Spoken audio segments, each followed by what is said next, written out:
All right, now we're down to item 8. Approve policy to inform subsidiary board trustees of fire protection and mosquito abatement districts of opportunity to take online Open Meetings Act training before reappointment. Mark, you requested this, so I'm going to let you address it. I did, and as well recall during the last board meeting, we had a discussion of the need for us as a township to err on the side of caution when it comes to the Open Meetings Act.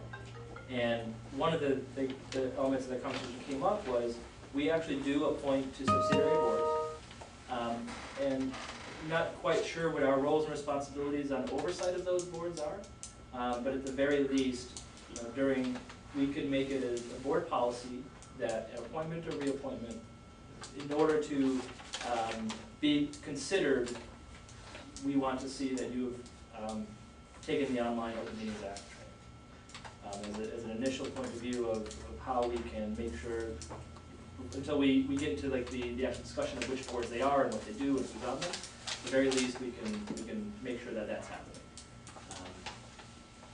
And so I think when we have to talk about these boards, we should talk about what we do, our responsibilities, are there meetings on our calendar, all that type of stuff. But at the very least, let's making sure that they're trained on the Open Meetings Act as an official board policy. Well, I think what the discussion was, as I recalled it, was that they simply be informed that there's an opportunity in the township to avail themselves of taking that training, but we're not really overseeing their activities. We're in a position to appoint or reappoint. Well, I think Trustee Cuthbert is trying to put a precondition to their appointment. I see. On the floor. So the question, and I am referring to precondition to appointment 2, is the discussion that I recalled was to inform them, is in the letter that I send to the subsidiary board trustees whose term is about to expire, informing them that their term is about to expire and doing those steps necessary in order to be reappointed if they're interested, and if they're not interested, to inform us. So one of the checks offs that they're gonna have to make Right. is, I have gone online and taken the Open Meetings Act test or course. And The here's distinction I'm talking about is whether to simply inform them or to, to require them to take Open Meetings Well, I Act know, training is that's something what- different. I That's think coming that's- out tonight. Yes, it is coming out. Okay. And I think it's an important thing because we don't know how hard it is to fill posts yet. Yep. We may find out or not, depending on how this goes. Obviously, if we invite people to be volunteers in these boards and they can't because they won't jump that hurdle, and we have no bodies, this board is going to have to think through what that means. But I think Trustee Cuthbert is trying to put a precondition on this. Will they be required annually, or will they be required once before we renew? Because these open meetings tests are required for us annually.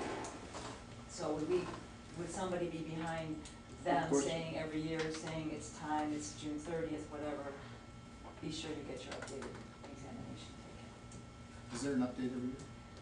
My understanding is that you should update every year, but it's required only once. The agenda shows that we are approving a policy to inform. So if we want to have a policy as a precondition, this also should be moved down to be put on the agenda. And so, I suggest that we table this agenda item, we bring it back the next time we meet as a precondition. But I think we should discuss whether or not we agree on that. Trustee Cuthbert asserting it is very different than the board agreeing to it. Particularly, as you mentioned, there's a potential cost to it, which is not getting volunteers to fill the board. Maybe. I think there's a question too as to whether, or we should look at the statute to see if the township can oppose this requirement on subsidiary boards, which are considered separate boards by the county and by the township. It's just a matter of reappointment, so that ought to be checked as well. Well, it sounds like your request Mark, would be taken care of with the application, except for the annual thing, you know, that poses it. So I don't believe my request will be taken care of with how Laura articulated the application. Is Laura articulating, correct me if I'm wrong, or was you should go do this as part of your duties? And I'm saying, if you haven't done it, we're not going to appoint you. I read it a little differently. I think I that did she's too. inviting people to make application for the job, and one of the things that they tell us is they have or have not been through this process, and then you get a chance to yay or nay them based on their application. So you can select, not select them based on that factor. And that would cover your request if they have a checklist and do the Open Meetings Act annually. I thought you were saying if you didn't do it, then we would appoint. Well, that's a policy decision for the board to make, but as to directive out to the population that can apply, I mean, you're telling them, we might say, we like to see you do this, and it's important to us, and I hope you do it, and let's see what you get. And the practical difference is, when I get a packet of, Joe Smith wants to get on this fire board, here's his resume, yes or no, he's done Open Meetings Act. I can then look at that, if it's just informed, I can look at that and say, okay, he's not done it, I'm going against him. That's different than, this board doesn't even see a packet unless the person's done it. Correct. And the difference is 10 years from now, when, hopefully, some of us may be on the board, I don't know, but 10 years from now, when it's a different board composition, they've forgotten this conversation, and they're seeing a packet of someone who hasn't done the Open Meetings Act, and then they approve them because they've forgotten this conversation. Don't we get to reapprove them, though, and that same letter from Laura goes out even somebody who's sitting on the board gets reapproved.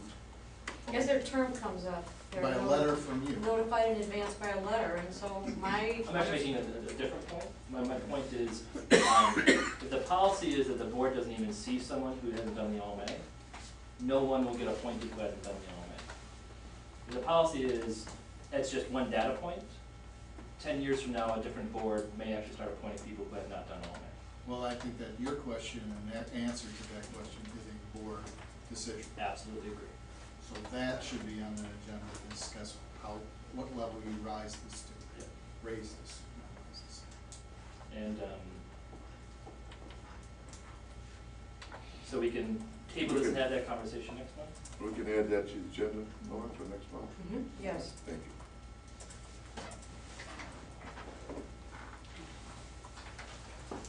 Do we need to actually make a motion to table or? I think you should. Oh, Hmm? yes, I think you should. I think we should. Motion to table. Motion to table, Motion to table agenda item 8. second. All those in favor, aye. Aye. Opposed, nay.